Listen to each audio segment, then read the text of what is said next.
Yeah, we greet you dear listeners wherever you are. Nous vous saluons à CQM Azwan TV back to vous êtes on the mic we are together with me with 6 umwana w'umurondo umwana wanyu cyo tubasabane kugira vya bindi kuri Azwan Media gira like nyinshi sabone nyinshi na commentaire maze bibandanye kuryoha. Ino munsi turi muri mode ya football, tuvuze football umuntu wese asanzwe akunda umupira w'amaguru aca yiyumva, umuntu wese asanzwe akunda amagori ya penalty amakorne n'amakufra aca yiyumva. Ino munsi turi kuri débat sur Kylian Mbappé. Tuvuze Kylian Mbappé namuna datahura Kylian Mbappé ninde, mbega Kylian Mbappé yabayeho gute? Kylian Mbappé n'umuntu yakoranyisha akagishi kugira wumve Azwan Media turiko turamurepresenta.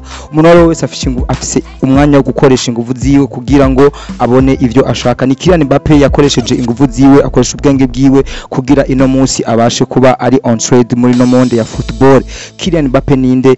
Ni Azwan Media ngomba ndabikubwiye ino munsi. Ni Kylian Mbappé yavutse kuwa 20 12 umwaka w'igihumbi kimwe amajana 998 mu gisagara ca Paris. Kylian Mbappé n'umusatirizi urangiranwa mu mugwi w'umupira w'amaguru. Kylian Mbappé ni izina rikomeye muri football y'isi. Tuvuze Kylian Mbappé umuntu wese ashatahura ariwe. Ni Kylian Mbappé amamuko yiwe se yitwa Wilfried Mbappé, yari umumenyereza, nyina nawe yitwa Faisal Amari, akaba ari nawe yabaye umukapiteni muri iyo myaka ya kera mu guserukira igihugu b'Ufaransa muri handball y'abigeme. Kylian Mbappé yakuriye mu gace kitwa Bondi, akaba ari umwana yakuze afise imbaraga zo gukunda football, akaba ari umwana yakuze akunda bamwe mu bakinyi bari bagezweho ico gihe mu myaka yiwe. Ni Kylian Mbappé yakuzwe asanzwe akunda umukinyi w'icamamare nka Cristiano Ronaldo. Ni Kylian Mbappé yakuze akunda umwami w'umupira w'amaguru kw'isi ariwe Pele. Uyu mwana Kylian Mbappé yaje kuba akurira mu mugwi wa AC Bondi mu gace kiwabo. Mu nyuma ni Kylian Mbappé yaje kuba akwijije imyaka 13 aho yaje kuja mu mugwi wa AC Monaco. Mu mugwi wa AC Monaco ni Kylian Mbappé yahakoreye ibintu byiza. Mu mugwi wa AC Monaco Kylian Mbappé yagerageje kurutruva izina giwe kugera ino munsi aho Kylian Mbappé abandanya avugisha abantu benshi, avugisha ivyamamare, avugisha isi. Mbe nawe urabona ko Kylian Mbappé yabayeho canke urabona ko Kylian Mbappé kugira ashika ino munsi yoba yakoze ku nguvu zikomeye? Umuntu wese ashobora kuba yumviriza Azwan Media canke with 6 the big monster akubwira ko bisaba inguvu nyinshi kugira ugere aho ushaka. Kylian Mbappé mu nyuma yaraje aja mu mugwi wa Monaco, arakora vyiza, aratwara igikombe ca mbere ca Ligue 1 mu France hari mu mwaka wa 2017 aho yabaye mwiza, akanashikana mu ca kabiri gishiringi cyanyuma umugwi wa AC Monaco muri Champions League. Murazi ko Champions League ni higanwa sanzwe rihuza imigwi iba yaserukiye yindi muri continent wabo. Ni Kylian Mbappé yaje abera mwiza Monaco, maze n'indi migwi ivuga ati twakubonye, umuguserukira w'igihugu b'Ufaransa ati twakubonye. Abantu benshi bavuga ati harajwe, abandi ati harasanzwe.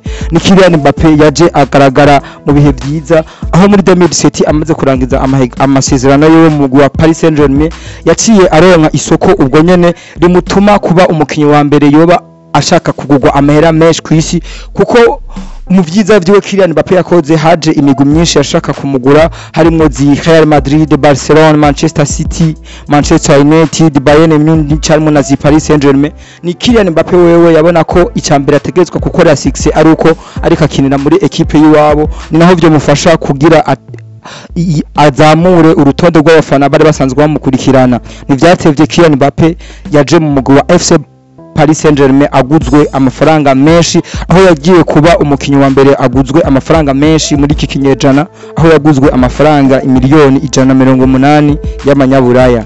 Ni Kylian Mbappé yagerageje kuba mwiza muri Paris Saint-Germain, yarabikoze neza, umugwi yarawuhetse nubwo yarawusanze uri mu bibanza byiza canke uri mu bihe byiza. Ni Kylian Mbappé atacitse intege. Ni Kylian Mbappé yaje muri Paris Saint-Germain akeneye kumarka irindi zina kubwiwe.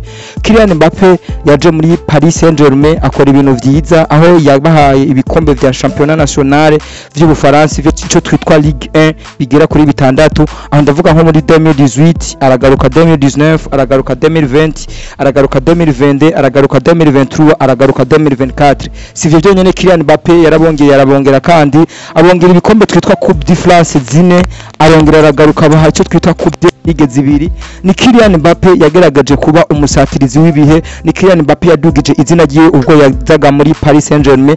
Ni Kylian Mbappé yabereye Paris Saint-Germain usatirizi w'ibihe byose, kuko kugera n'isa ni Kylian Mbappé utibeshe canke ntibeshe ashobora kuba ari we mukinyi amaze kwinziza ibitsindo vyinshi mu mugwi wa Paris Saint-Germain kuva Paris Saint-Germain baho gushika n'uyu munsi bivuga ko atari umukinyi azoshobora gukora iyo record ya Kylian Mbappe kuko yatsinze ibitsindo bitigeze biboneka mu mupira w'amaguru mu gihugu c'Ubufaransa.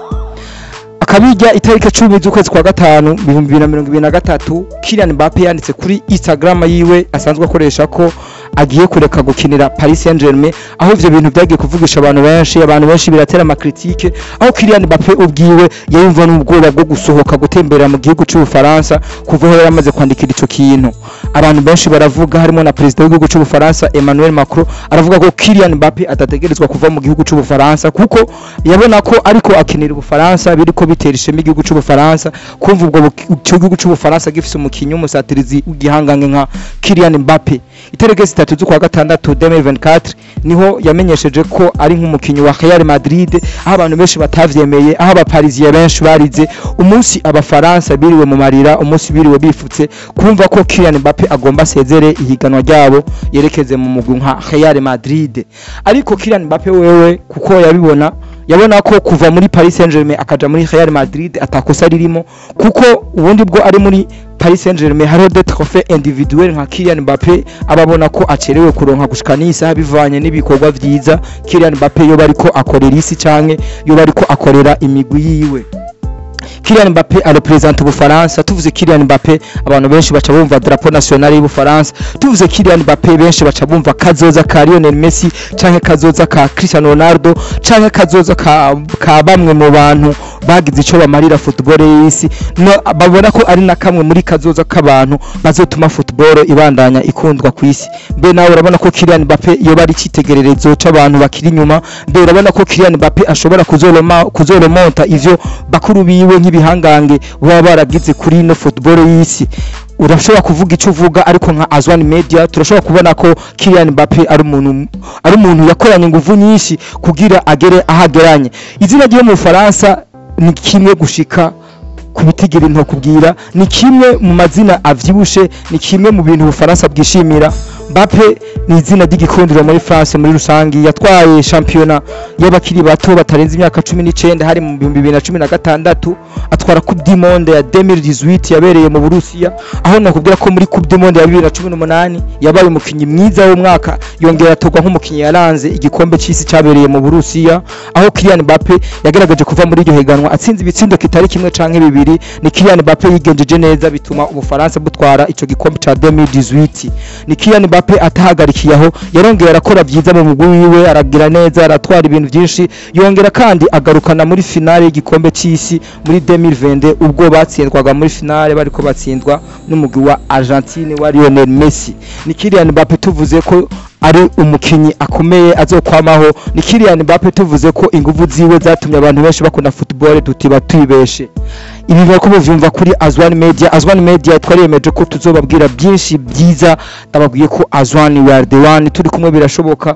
Gira vya bindi byo kudukunda, gira vya bindi byo kudushigikira bitume nako twimva ko turi mu muryango. Ni Azwan Media dufise ibintu byinshi tugora, dufise kuzobaryohera no kubashikiriza inkuru nyinshi zigiye zitandukanye. Ni Azwan Media dufise ibisata byinshi, dufise photography. Ni Azwan Media dufise ibintu byinshi tugiye dukora muri agence ya Azwan. Karibu mutwiture, gira vya bindi byinshi muzokumva, ariko ni byinshi dukora. Ciao ciao, bisous.